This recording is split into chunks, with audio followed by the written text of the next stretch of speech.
hunk boyfriend ni Miss Universe Atisa Manalo, ipapakilala na sa publiko.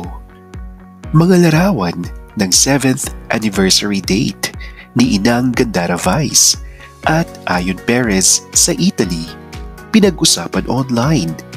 Ang mga detalye sa ating showbiz chismis.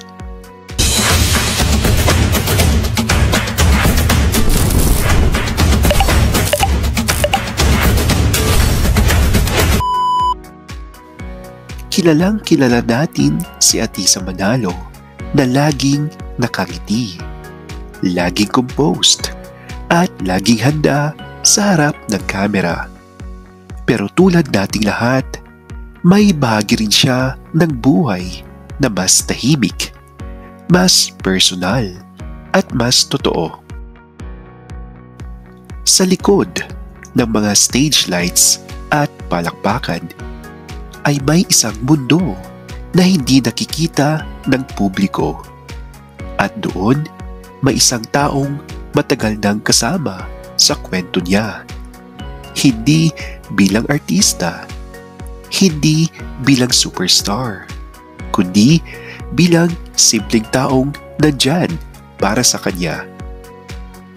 Hindi siya maingay, hindi siya nagpapakilala, at hindi niya kailangan ng spotlight.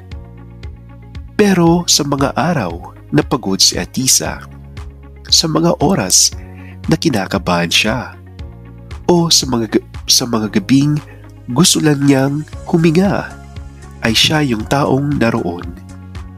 Tahimik, present, at palaging nandyan. Madaling isipin na galing sa achievements ang lakas at saya ni Atisa.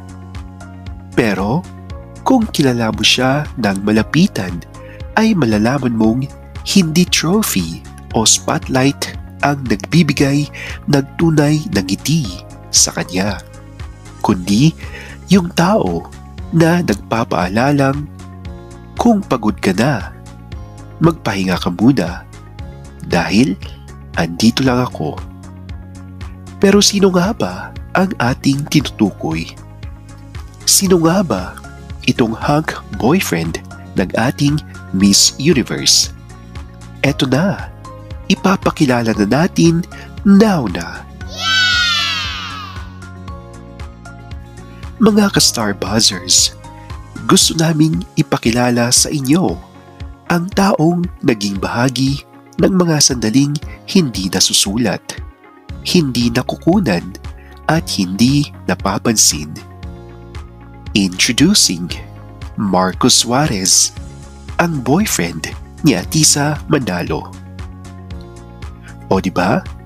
Bet din pala itong tinatagong boyfriend ng ating Miss Universe na si Atisa Manalo.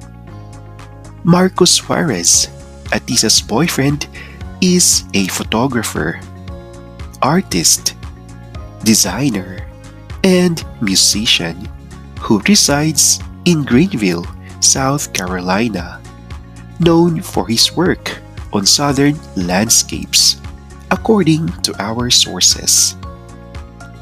Ang kanilang pag-ibigan ay hindi tungkol sa grand gestures. Hindi rin ito tungkol sa pagiging perfect couple. Ito ay tungkol sa dalawang taong piniling maging masaya, maging totoo, at suportahan ang isa't isa kahit walang kamera.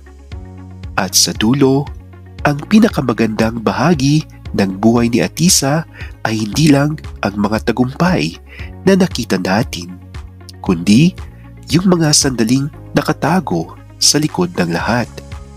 Mga sandaling puno ng respeto, pag-unawa, at pagmamahal.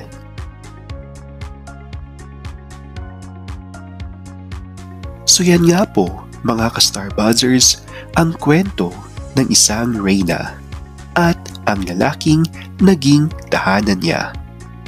Once again, Marcos Suarez, Atisa's hunk boyfriend.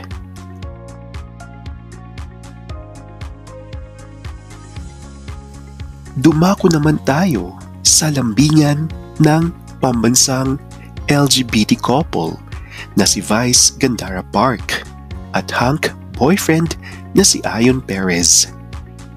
Ayon sa ating sources, nakauwi na ang lovebirds matapos ang ilang araw nilang bakasyon sa Italia para ipagdiwang ang kanilang 7th year anniversary as a couple. O diba? Vungacious talaga itong si Inang Gandara Park dahil nasa kanya na ang lahat. Kayamanan, karerang nagniningning, mga endorsements, at syempre pa, ang pinaka-vavavoom sa lahat ay ang kanyang trophy husband na si Ion Perez na feeling ko ay bet na bet din ni Tita Hari Shoke. Naku, Tita Hari, huwag ka nang umeksena dyan. Dumuwi ka na lang at harapin mo ang mga kaso laban sa iyo. Huwag mo nang ahasin si Papa Ion dahil hinding-hindi mo siya maaagaw kay Inang Gandara Park. Charot lang, baka magalit sa atin ang ating mga ka-DDS. Anyway, yun na nga po ang latest balita mga ka-Star Buzzers.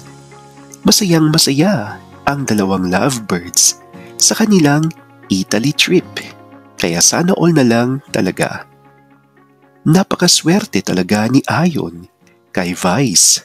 At syempre, mas maswerte si Inang Gandara Vice kay Ion. Dahil bukod sa mukhang dax ito ay mabait at masikaso siya sa ating meme na si Inang Gandara Vice. So ayan po mga ka-Star Buzzers ang ating showbiz update for this hour. Once again, ang hunk boyfriend ni Atisa Manalo na nagsilbing hugutan ng lakas ng ating Miss Universe sa mga panahong binabash siya ng ating mga kababayan na puno ng inggit sa katawan. At syempre, ang jugjugan ng ating Inang Gandara Vice at Papa Ion Perez sa Italia. May nais ba kayong pag-usapan sa ating munting channel? Please let me know in the comments. And please make sure to click the notifications bell for more juicy showbiz updates. Magandang araw at tandaan niyo to mga ka-Star Buzzers. Huwag masyadong magwala sa gaganaping rally bukas. Magandang araw!